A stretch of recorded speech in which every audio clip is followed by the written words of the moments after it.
వీడి అప్పటికప్పుడే పరిష్కార దిశగా మున్సిపల్ చైర్మన్ గారు అలాగే కమిషనర్ గారు పాలక వర్గం అంతా కూడా సమిష్టిగా మరి ఈ అభివృద్ధి పనులను కూడా చేయడానికి సిద్ధంగా ఉందని చెప్పి సందర్భంగా తెలియజేసుకుంటా ఉన్నాను. మీరు ఒక్కటి ముఖ్య విషయం గమనించాల్సిన విషయం ఏంటంటే కొత్తగా మా పాలక వర్గం ఏర్పడ్డాక కేవలం 3 నెలలే.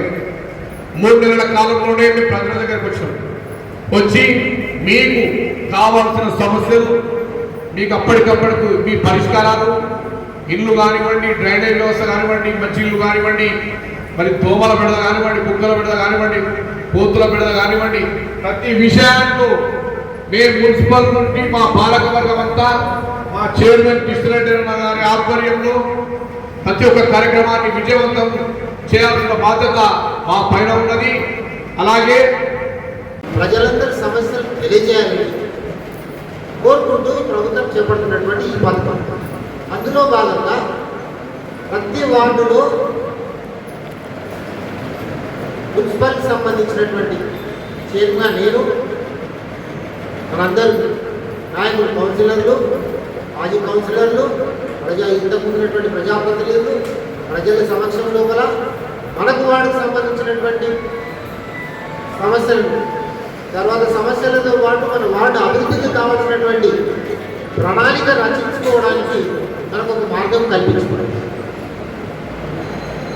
ఈ సమావేశం సందర్భంగా కొన్ని మాత్రం మనం విన్నాం. ఇంకా మిగతా ప్రతి ఒక్కరి సమస్య కూడా ఇక్కడ అధికారులు ఉన్నారు. మేము వెళ్ళిన తర్వాత మీరు వెళ్ళకూడదు. మీ సమస్య అక్కడ రాయించండి, ఆ సమస్యకు పరిష్కారం చూపించే బాధ్యత మాది. మీకు ఒక్కొక్క వాడు కొన్ని సమస్యలు చెప్పారు. ఒక తమ్ముడు వెంకటేష్, హైదరాబాద్ వెంకటేష్ గారు ఇల్లు నిర్మాణం చేపట్టుకున్నా నాకు ఒక్క ఇల్లు కూడా రాలేదన్న. ఈ సమస్య మాకు ఎక్కడ కూడా రాలేదు, అది సమస్య ఎందుకు వచ్చింది అనేటువంటి విషయాన్ని ఇక్కడ వర్షిణి గారు ఉన్నారు, దానికి సంబంధించిన అధికారులు ఉన్నారు, అధికారులతో మాట్లాడించిన మళ్ళీ మన ప్రాబ్లం ఉందామా? ప్రాబ్లం లేదు కాబట్టి తొందరగా వచ్చేటట్టు చూపించండి.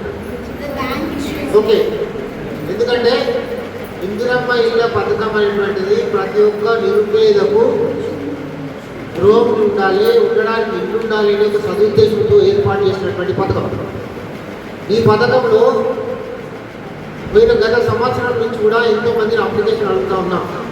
మేము వరుసగా ప్రతి ఒక్కరిని కూలిన ఇళ్లను, చెడిపోయిన ఇళ్లను, అవసరం వచ్చినట్టు వారికి ఎవరికి అవసరం ఉన్నా చెప్పండి, మేము ఇల్లు శాంక్షన్ చేస్తామని చెప్తా ఉన్నాం. అంటే ఇల్లు శాంక్షన్ చేస్తున్నామంటే ఉన్నవారికి కాదు, ఇల్లున్నవారికి కాదు, ఎవరైతే అర్హులు ఉన్నారో వాళ్ళందరికీ ఎంతమంది అర్హులున్నా అందరికీ ఇల్లు కట్టుకోవడానికి అవకాశం ఇస్తున్నాం. కాబట్టి ఈ సమావేశం సందర్భంగా ప్రతి ఒక్కరికి వేదిక ఇచ్చి వేడుకుంటాం. మనకి ఇవ్వడానికి ఎవరున్నారు? మన దేవుడు ఉన్నారు. ఆ దేవుడు ఎవరు? దామోదర్ రాజనరసింహ. ఆయన ప్రతిరోజు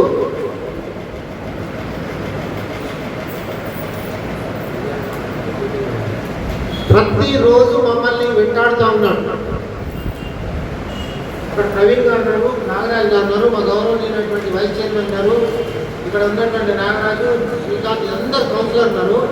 మమ్మల్ని అందరినీ రివ్యూ చేసి సారు ఎంతగా వేడుకుంటా అంటే జోగిపేట అందూరు పట్టణంలో ఎంతమంది అవసరం ఉంది, అవసరమైన వారిలో ఎంతమంది అర్హులు ఉన్నారు, నాకు ఇవ్వండి లిస్టు, నేను అందరికీ ఇందిరమ్మ ఇల్లు శాంక్షన్ చేస్తా అంటుంటే మేము ఎంతమందికి వేడుకున్నా ఇప్పటి వరకు మనకి 350 ఇల్లు శాంక్షన్ చేసాడు. 300 మంది కట్టడానికి కూడా ముందుకు రాలేదు. ఇప్పుడు ఈ 4 వార్డులు ఉన్నాయి, 10, 11, 12, 16 ఈ 4 వార్డులో కలిసి మొత్తం 92 ఇల్లు ఇందిరమ్మ ఇల్లు శాంక్షన్ చేయడం జరిగింది. అవునా? తెలుస్తుంది చెప్పండి. 92 ఇళ్ళు కేవలం ఈ 4 వార్డులను మాత్రం శాంక్షన్ చేయడం జరిగింది. ఈ 92 ఇళ్లలో ఇప్పటికీ ఒక 55 మంది మాత్రమే కడుతున్నారు. మిగతా 37 మంది మాత్రం ఇంకా స్టార్ట్ చేయలేదు. నేను ఒక్కటే వ్యక్తం చేస్తున్నా, సరే ఇంకా ఎన్ని ఇళ్ళైనా సరే అర్హులు మీరు అప్లికేషన్ పెట్టుకోండి. మీరు మా కమిషనర్ గారు ఇక్కడ ఉన్నారు, మున్సిపాలిటీలు అప్లై చేయండి. ఈ యొక్క ప్రతి ఒక్కరికి ఇందిరంగా ఇల్లు శాంక్షన్ చేసే బాధ్యత మాది అని సభాముఖంగా మీకు తెలియజేస్తా ఉన్నాను.